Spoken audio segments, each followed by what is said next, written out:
Dear learners, I am Professor Ashish Ranjan from Department of Education, University of Delhi. And today I shall be discussing with you all on the course which is named Contemporary India and Education. And I will be looking into Unit 14, which is titled Equity and Equality in Education. In fact, there are two videos which I am going to discuss with you. The first shall be on the concept and nature of inequality and its consequences. And the second would be on a different theme. When we come to that, we shall come to know about that. Now, in the first video, the objectives are to understand the concept of equity and equality in education. We shall also be examining about the concept and nature of inequality in education. When there is no equality, then inequality comes in.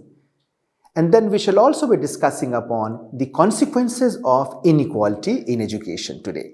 So they are all very, very important, and I hope they are going to help you live a life of respect and dignity. Let's understand the concept of equity and equality in education first. You must have heard the two words equity and equality, which are of prime concern in an education system today.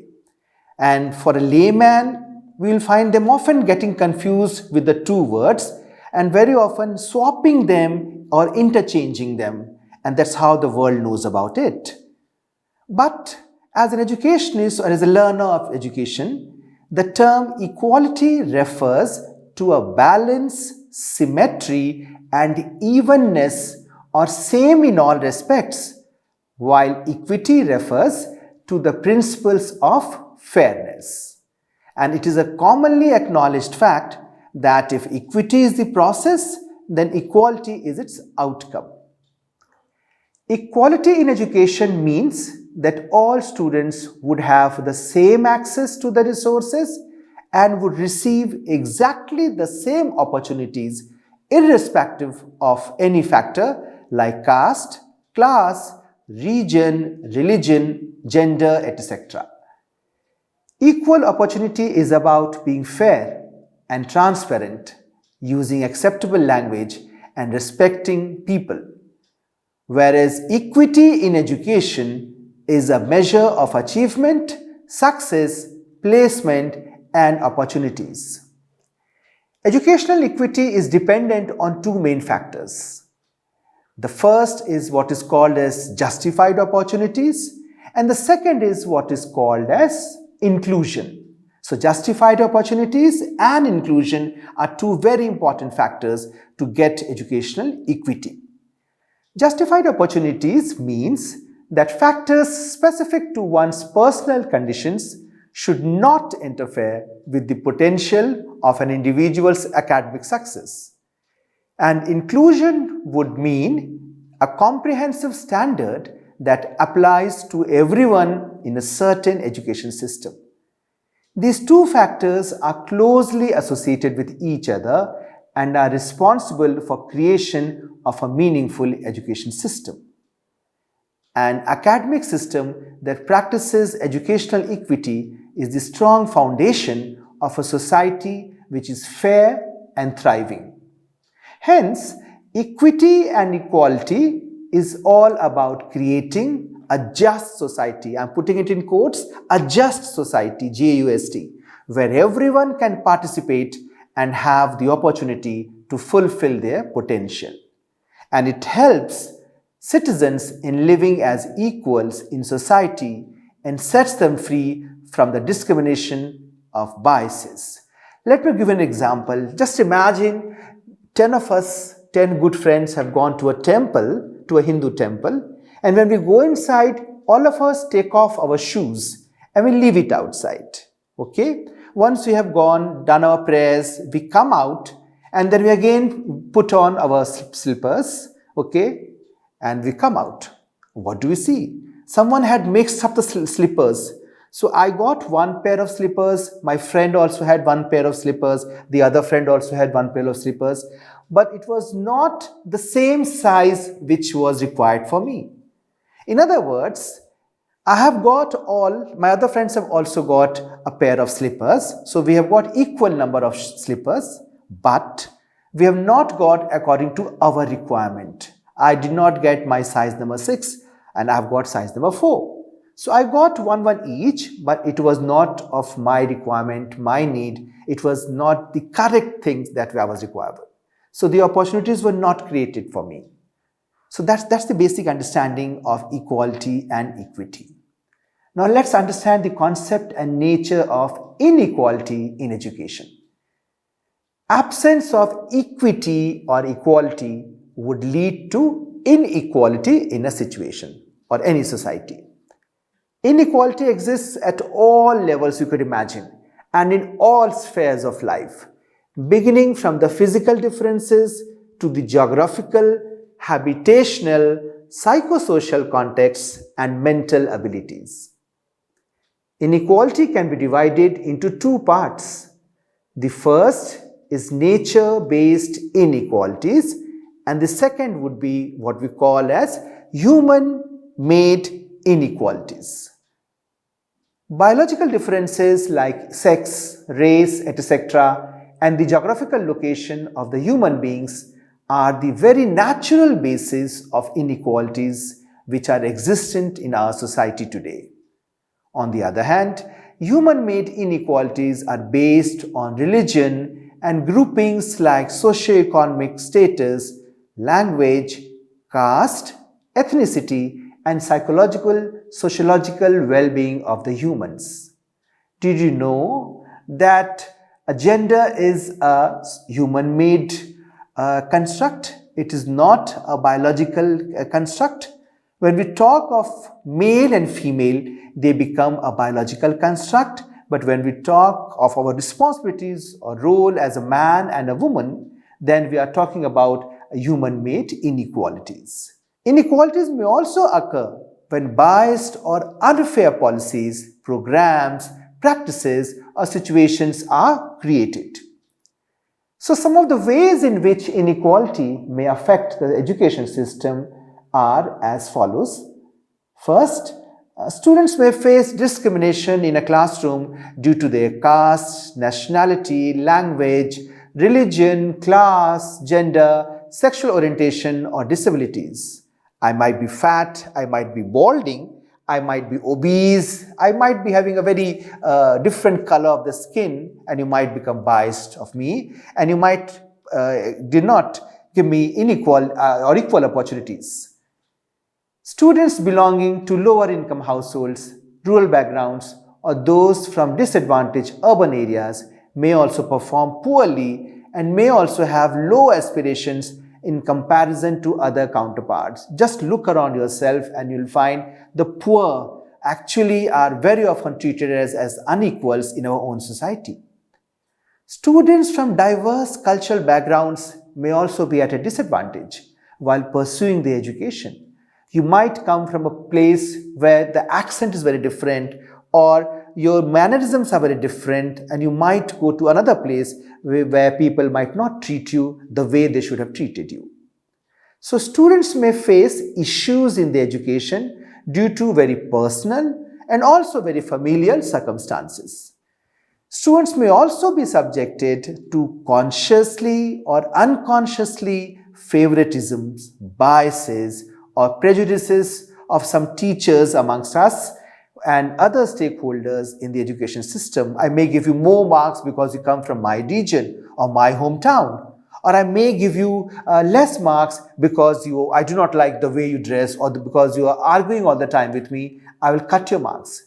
Both ways I could be having an unequal favor to you. Students may also face issues while taking tests or completing other types of assessments due to the design, the content, the language choices, or because of disabilities that may impair their performances.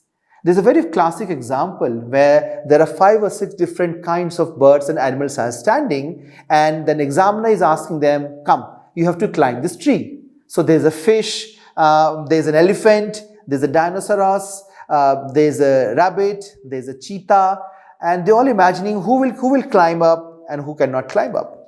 Just as what happens that one jacket fits all. The very typical Indian examination system where we have the same question paper for everyone and we expect a similar kind of answer from all is a bigger, larger question when we think of inequality.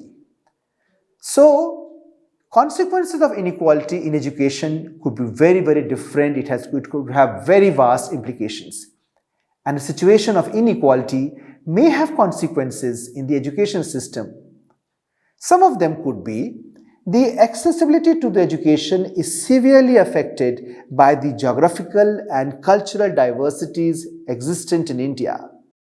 For example, students living in difficult terrains such as Jammu Kashmir or the Northeast can have limited access to educational institutions. It rains or it has a lot of snow in December and January, so the schools are closed even till February. Further, students belonging to the marginalized communities may also face difficulties in educational institutions due to their cultural capital, by which I mean your fluency of language or the command on language or the regional identity or even ethnicity. Suppose my hair is very curled or very quirky-quanky style as the people of African. You might not accept me in your own cultural context in India because I will be found as a weird person. Hence, there is a lot of deep-sitting consequences regarding our caste, creed, color, skin, and so many other things. Apart from them, the economic differences present in the Indian society also makes it difficult for all to afford education available in the society. I and you go to the same big public school, but you come from an affluent family, so you can have the dosa and the burger and the McDonald's chicken and everything every day, or the KFC chicken. But I am from a very poor background. I may not afford that. So I'll keep looking at you when you're having a cola or a Pepsi or a juice I may not have in a school. That's because of the economic differences that is there between me and you. And that could also lead to a good example of inequality in educational spaces. Even though education is free and compulsory for all of us in India today from the age of 6 to 14 years, still the segregated social classes do not take benefits of it because of many reasons, including their involvement in family professions, lack of awareness, or non-realization of the benefits of education. Many a times, exploitation by the school management, teachers, peers, and social members may also deprive the children from schooling, and sometimes intentionally bias towards a few children in the classroom by the teachers for numerous reasons may also result in inequalities. Inequalities may also lead to achievement gaps, what we call as the learning gaps amongst the learners in education institutions. For example, I would be in class 5 or maybe I'm in class 10, but I'm not able to engage with mathematics and language, which is meant for standard 3. There are many examples. We have the popular ASER report, which talk about how in India, in many classes till 8th, people are not able to read or write what is supposed to be have done in classes 1 or 2 also. And we have also seen the classic PISA tests, the international PISA test, where India is placed very low. So there are inequalities in terms of our capacity to understand, engage, and articulate ourselves. Also, inequalities existent in the society may perpetuate violence in the education system. That's very, very important. Partiality to the students, mental and physical harassment, gender-based discriminations, caste-based discriminations are some of the examples of violence prevalent in educational institutions resulting from societal inequalities.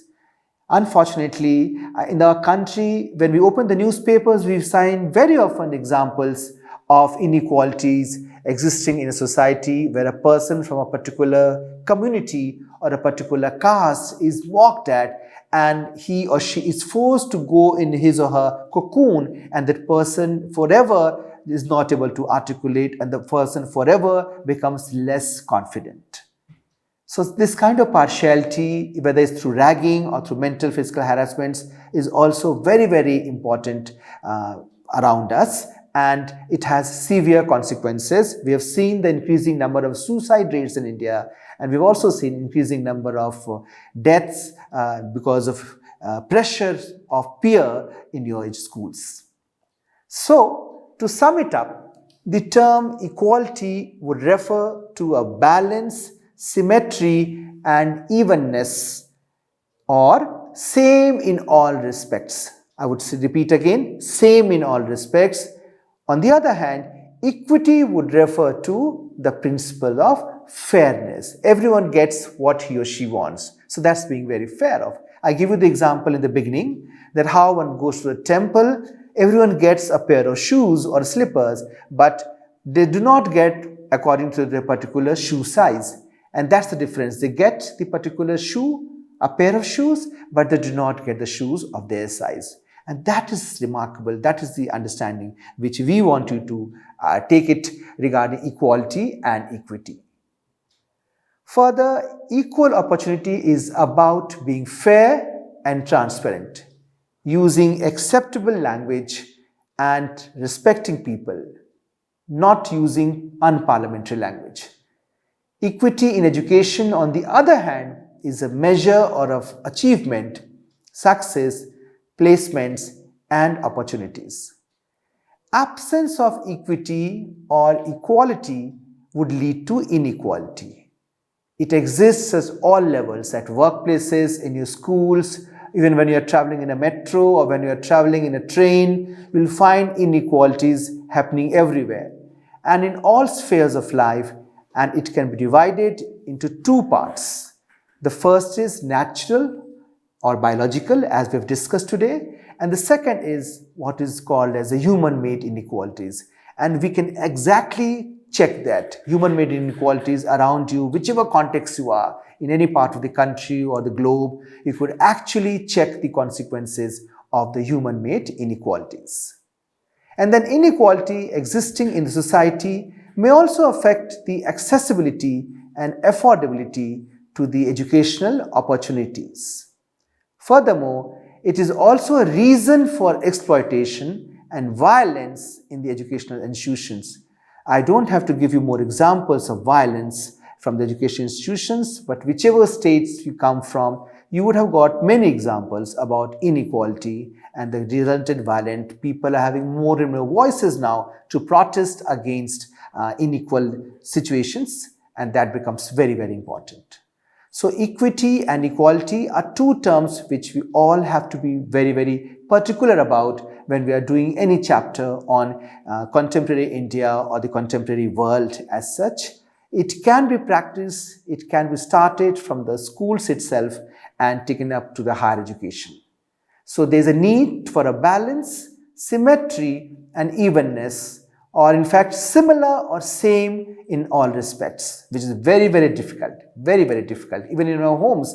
Or even right now you can see my 5 fingers are not of the same time. One is small, one is big, and one is of a different shape. So that's the difference, and we have to remember this all our lives. And equal opportunities would mean actually being fair and transparent, using acceptable language. I would repeat once again, parliamentary language or the language of the community. You just cannot mock at others. You need to respect people, whether he or she is of your age or different background, it doesn't matter. So equity in education, on the other hand, is a very important concern all over the world today, and it's a measure of achievement, success, placement, and even getting opportunities. In Indian context, we have seen how the reservations have been an affirmative action, and they have created an ambience of equitable opportunities for people of different backgrounds, of different cultural contexts, different color, men as well as women, children as well as the old, young and the old. So that's the very important concept you need to understand. Along with that, there's an absence of equity or equality would lead to inequality. And that also is very, very important. You can take many examples how equity would actually lead to inequality. And it could be at all levels, whether it's even in terms of curriculum. You could see that in curriculum also you will find some chapters are very, very elaborated and some chapters are not elaborated. Or even if we have a national curriculum framework which is for the whole country, we would see that different states of India do not follow the exact curriculum as such. That's very important. I mean, we have seen many states where they would not teach about everything that would find in the national curriculum framework. And that is what can causing inequalities. You can have, suppose you are discussing about me, you may just introduce me and finish the chapter. But the other way could be that you could also might discuss my own context and then try to give examples and let me be explained in my all context, in my all comprehensiveness. So equality and inequity, it can be seen in curriculum also, in our classroom processes, and that's where this is very, very important to be conscious of these two important concepts and also understand the nature of inequality and its deep implications on society. Sometimes it takes centuries to remove off the impact of inequalities. So thank you so much, and I hope you were able to understand the concepts of equality and equity, and in your lives you would be bringing a balance, evenness and symmetry in your life. And even if today India has a free and compulsory education for 6 to 14 years of age children, still there are segregations in social classes, and we need to take benefits of it because of many reasons, including their involvement in family professions, lack of awareness or non-realization of the benefits of education. So many times exploitation is happening amongst us, around us, but we are not able to understand it. We are not able to locate it, we are not able to identify it. And teachers, peer, your own family members could be exploiting you, you may not be conscious of it. And social members may also deprive the children from schooling. We have seen children want to go to school, but because of unequal opportunities, they are not going to the schools. And there are many, many examples. We have got many states which are very, very least literate, and there's a big gender gap, or there's a big divide between the literacy rates of men and women still in different states of India. So intentionally, sometimes biases towards a few children in the classroom is a very common example of being unequal or being not fair. And whether it's to teachers or whether it's to parents also at times, it could have different consequences, very, very deep consequences of inequality in your family life, in your educational life, in whatever context you are. And that is where we are trying to understand that the accessibility to the education is severely affected by not only geographical and cultural diversities, but also by our economic differences which are present in the larger Indian society. And hence, we must make it difficult for all to afford such practices wherever they are. And we shall try to work towards an India which is equitable and equal for all, irrespective of caste, creed, color, and other differences. Thank you.